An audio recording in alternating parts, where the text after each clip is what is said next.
Hey, hey, hey, welcome to Games Vitae. My name's Maj. Today we are talking about the 12 board gaming days of Christmas. I am trying to get a number of games to the table for the first time, and I've gotten more than enough to choose from, so I just narrowed it down to try and get 12. Uh, that's about half of the games that I have that I haven't played, and I'm almost sure to get more board games for Christmas. So let's first talk about the criteria of what has to be on the list and what the list is about. Actually, before that, I've decided to try and monetize the channel. And in doing that, I decided to make this video. So for the first time in several months, I've gotten a video made.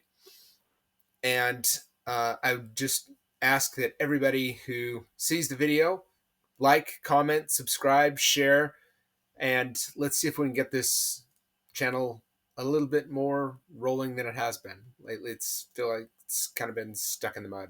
So, without further ado, let's talk about the list. First criteria for the list: I haven't played the game at all.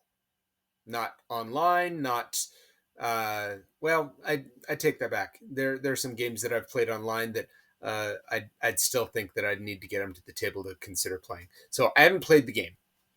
Number two, if it's a game that I've opened but haven't played, it has to be on the list. There are 5 of those, and we'll talk about those in a minute.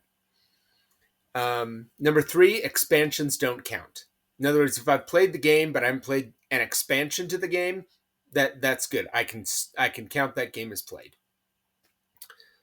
Number 4, this list is non-binding. I've got, like I said, I've got 24 unplayed games, and I'm almost assuredly going to get some more as Christmas presents. So it doesn't make a lot of sense to make this binding and somebody says, oh, let's play that game, and me saying, oh, sorry, it's not on the list. No, the whole point is to get these games played. This list basically represents the games that I think are most likely to get played, and thus I'm going to try and promote them, study up on them, be ready for the teach. Number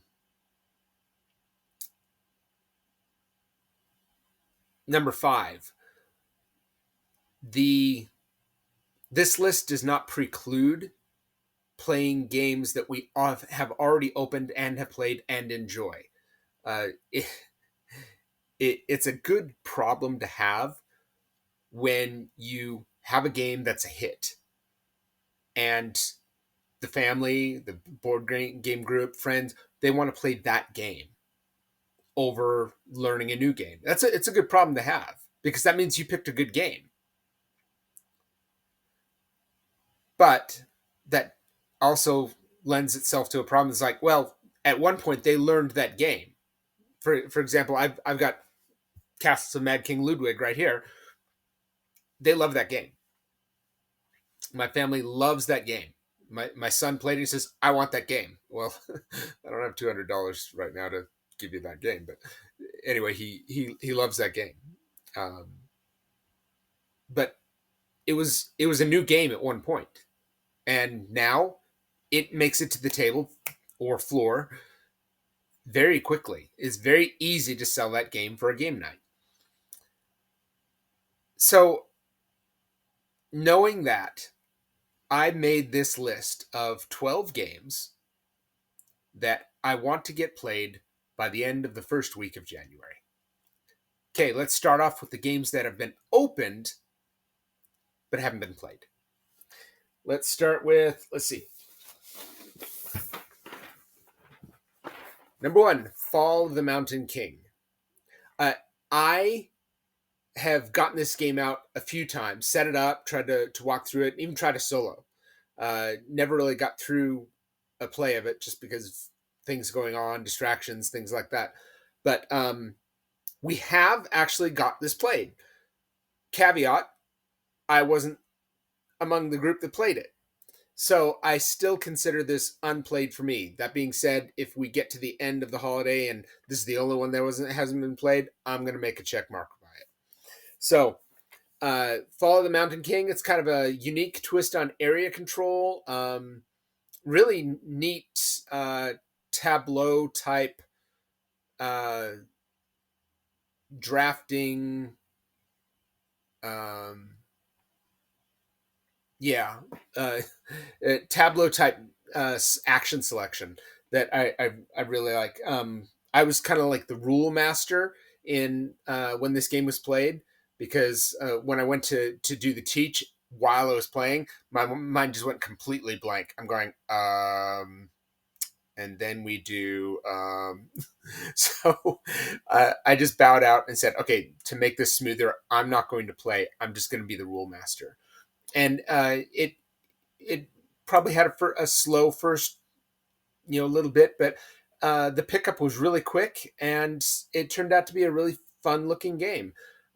So I think that this might get to the table, and well, we'll see how it goes. So Fall of the Mountain King, number 1, has to be on the list. It's been opened. Next,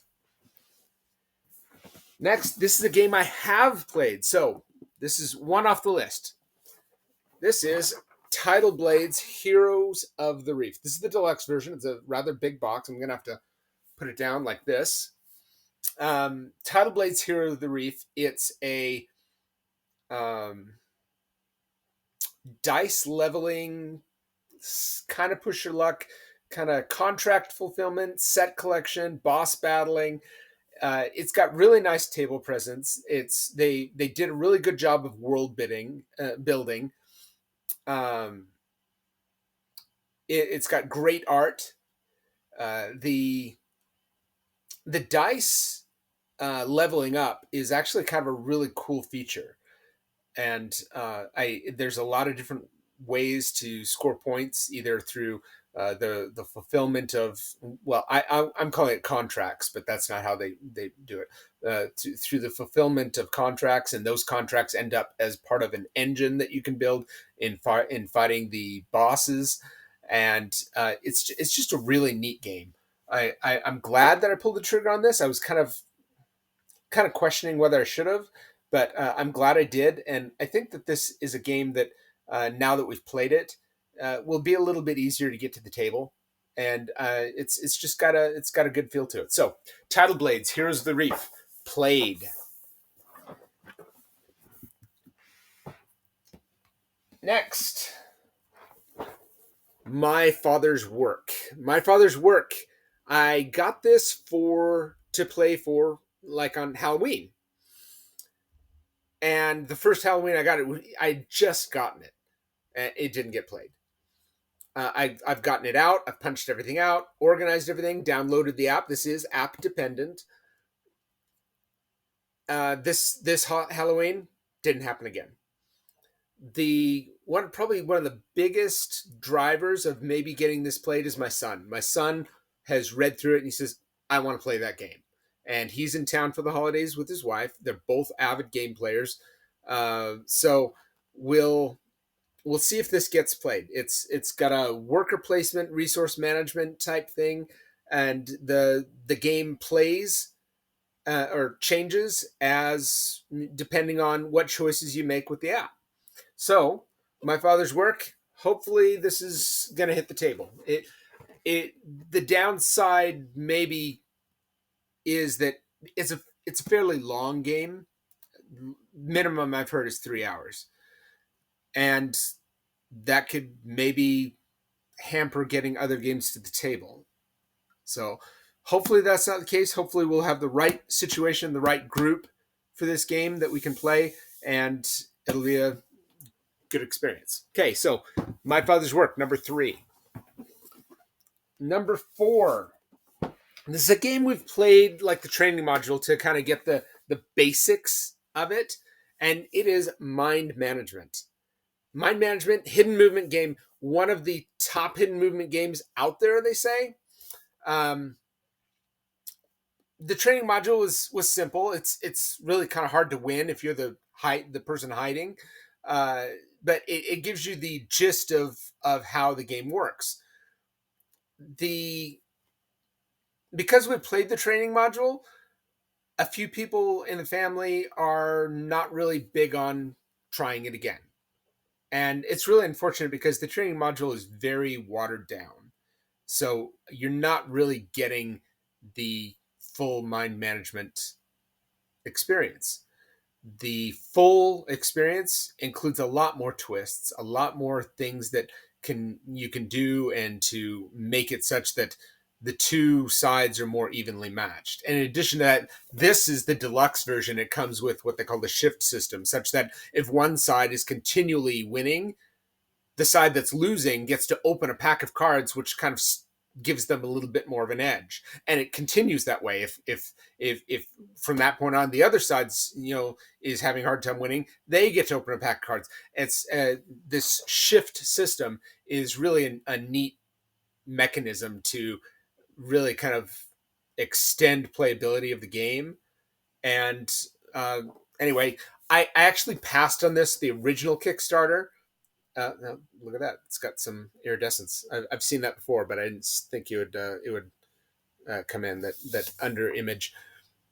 I passed on the first Kickstarter. The second Kickstarter I didn't, because I really wasn't a big fan of the art. The art is done by the same guy who does the graphic novels of the same name. But I'm glad I did. The training modules really kind of whet my appetite for what the rest of the game has to offer. So mind management, number 4. Number 5 is going to be a struggle because I've gotten this out several times, and it is a complicated game. It's a 2-player game, and I got this used, so it came opened, but I've gotten it out enough times you'd think that I would have played it by now. But it is a long game. It's a complicated game. The terminology and the language that they use in the game to describe it is a little bit, non-standard. So you have to think in different ways and kind of open your mind to how they're explaining it. And I'll admit, I'm having a hard time doing it, and that's why it's been hard to get to the table. It is Twilight Struggle. Cold War, area control, card play. Interesting card play, because sometimes you have to play cards that will not benefit you but will benefit your opponent. It's based on Cold War, and this is just a game that I found at a really good price, and I thought to myself, why not try it? And I got it and haven't played it. So I'd like to get to the table. It's possible with some of my kids, my older kids, that might want to play it with me. So let's hope. Cross your fingers. Twilight Struggle, number 5. All right. The rest of the games that I have here that are eligible, I picked from, like I said, like 24 games. So it's not that I don't want to play all of them. There are several games right behind me. You can probably still see that there's shrink wrap on it. I want to play them, but these are the games I think that have got the best shot of playing. Like I said, it could change depending on what games I get for Christmas and, things like that. So let's talk about number 6, and that is The Great Wall. I view this as a possibility of getting played because my oldest daughter, likes Japanese and Chinese Asian culture, and she and her friend both kind of get into that. So I thought, hey, The Great Wall might be fun. It's a worker placement, fairly involved game, but resource management is going on in there too. It's a game that I think could get played.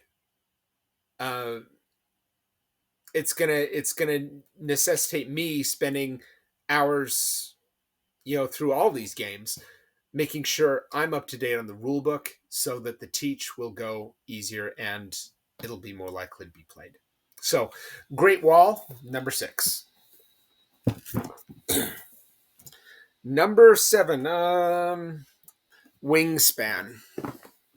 Wingspan, Uh, I've had this game for quite a while. Haven't opened it because, well, yeah, I've got a lot of games, and sometimes the games that we already know are easier to make to the table. Wingspan, I'm rusty on how to play it. I looked into it at one point, can't really remember much about it. I have played Everdell, which I know it's been compared with a lot, but if I compare it to Everdell, that might actually hurt its chances to get played. We played Everdell and it didn't go over well. It's not that the gameplay was bad; it didn't make people sing, and it might be hard to get back to the table. So I'm going to try and push Wingspan and see if it gets played. Let's see, that's what, 7? Yeah, 7. No, 1, 2, 5, 6. Yeah, 7. Okay, 7. Here's one that I don't know if I really want to push it necessarily, but it's a game that I kind of bought because it was, well, it was, I found a good deal on it, and I'd never ever heard of it before when I bought it. I looked into it and I go, boy, that doesn't sound like a bad game. So I really had nothing to lose. It's called Victorian Masterminds. The art is, in my opinion, absolutely wonderful. The gameplay, I've seen gameplay video. It's got an interesting mechanism of worker placement, and it looks kind of like a set collection for contract fulfillment to build your doomsday machine. It's designed by the same guy who did Marvel United, and I believe he also did Blood Rage and Rising Sun and Anka. He's a big name designer, Eric Lang, but he also another guy, which I'm not sure what else he did, Antoine Bauza. Uh, so Victorian Masterminds number 8. There we go. Let's see here. This is one that I actually really look forward to. It is by Orange Nebula, one of a couple of games that I have by Orange Nebula. It's called Unsettled. Try and keep you from getting the reflection of the light. Unsettled is a what they call a sandbox game. It's where you kind of find different things that you can do and see what effect they have on accomplishing the common objective. It's a cooperative style game, and it's got some really interesting action tracking mechanisms going on. The components are supposedly, I haven't seen them myself in person, top notch. And there's a bunch of different modules you can play. It's kind of like a survival game in space. You have to survive and get off the planet, and you've got like 9 different planets you can choose from, and each planet has playability in and of itself. So a ton of content. I just want to get one planet played, and I think that this is a really good game to try and get a family involved with and engage them. So hopefully it will pan out. We'll get it to the table and they'll enjoy it. Was that 9, 10? 9. 9. That's 9. Okay. Let's get this one right here. This is the second game by Orange Nebula. Vindication. This is the big box. It's got everything in it. Vindication is the first Kickstarter I ever backed. And I actually haven't had it that long. I've had it for long enough that I should have the shrink wrap off of it by now. But I haven't played it. It's a game that I really want to play. It's been long enough that I can't really describe the gameplay to you that well. But there's area exploration, leveling up of traits, boss battling, kind of there's a little bit of a tableau of cards of characters in your company and things like that. So it's something that I'm really excited to have this game. And it's competing with a lot of other games to get to the table, but something's got to win. So I'm going to push to play Vindication. So that's number 10. Let's get these others over here of the last ones. Number 11 is a game that I just opened from being delivered this week. So it's kind of jumping ahead of the line quite a bit, but it's jumping ahead of the line because we played its prequel game. It's not an expansion, but it's in the same world type building as this game. And that game's a hit. It doesn't necessarily get to the table as much, but we've played it, 5 or 6 times this year. And it's a good game. So this game is called Maple Valley. Maple Valley is the companion follow-up to a game called Creature Comforts. And Creature Comforts is great. The art is adorable. The mechanics are solid. They're not boring. They're accessible to younger kids, but still challenging to older people. So this is not a reskin of the game. It's a sequel, so it's different mechanics, but similar type goals and point scoring mechanisms. So I know Creature Comforts was a hit. I'm hoping that because of that, Maple Valley will make it to the table. So that's number 11, Maple Valley. And lastly, this is another game that's fairly new to the collection, but it's kind of a larger group type game. It thrives at bigger counts. And it's a Kickstarter I actually passed on. And I was looking online and some guy was selling it for cheap and it hadn't even been opened. The Kickstarter version, which was really only going to be available for Kickstarter. So the fact that I was able to get it after the fact and for less than I would have got it for during the campaign was a huge bonus. It is Quest. Quest is the Avalon Big Box Edition specifically. Avalon is a game that's gotten a lot of acclaim over the years. It's social deduction and hidden roles and things like that actually may have a strike against it. My daughter has played Avalon and she hated it. So maybe she'll be able to help me with the rules teach.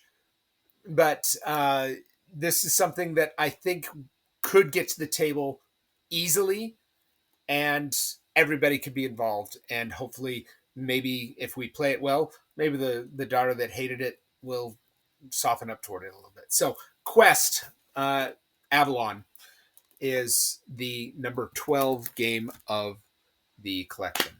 That's it. I've got, like I said, 12 other games here that I have not played that didn't make the list. It could be that some of those games might say, no, we want to play those games instead or learn those games instead. Some games, honorable mentions that didn't make the list. City of the Great Machine. The one versus many kind of hide and seek type thing. It looks like a really fun game for a family, and I think that could sneak onto the list and kick something else off. And I really don't anticipate playing more than 12 brand new games, especially when we've got so many other games that we know that could be played. So that's my 12 days of board gaming Christmas. Let me know what you think in the comments. Let me know if there's some games that you want to play for the first time that you haven't played before. Let me know if there's a game that I don't have, if you wonder if I do have, and ask me what I think of it. If I've played it, I will let you know what I think. Until then, I hope to get another video out next week, maybe sooner, concerning some of the other ideas that I have about board gaming. Thanks for watching, and we'll see you next time.